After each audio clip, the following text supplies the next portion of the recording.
আমার আপনাদের প্রতি আমার একটা অনুরোধ যে আমি এখানে এসেছি আপনাদের দলীয় নেতার স্ত্রী হিসেবে, কিন্তু আমি আমার নিজস্ব একটা পরিচয়, আমি আপনাদের পরিবারের সদস্য হিসেবে আপনাদের কাছে থাকতে চাই। যেহেতু আমার রাজনৈতিক কোনো পরিচয় নেই, আমি রাজনীতির সাথে জড়িত না, কিন্তু আমি আপনাদের সাথে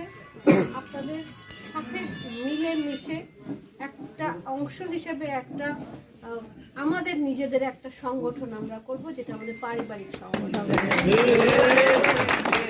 এখানে কোনো রাজনীতি নাই, শুধু ভালোবাসা থাকবে, যেখানে আমাদের বাচ্চাদের ওয়েলফেয়ার থাকবে, আমাদের বাচ্চাদের লেখাপড়া থাকবে, আমাদের ছেলেদের কর্মসংস্থান থাকবে, ভবিষ্যৎ থাকবে, আমাদের ছোট ছোট স্বপ্নগুলো আমরা পূরণ করতে পারবো।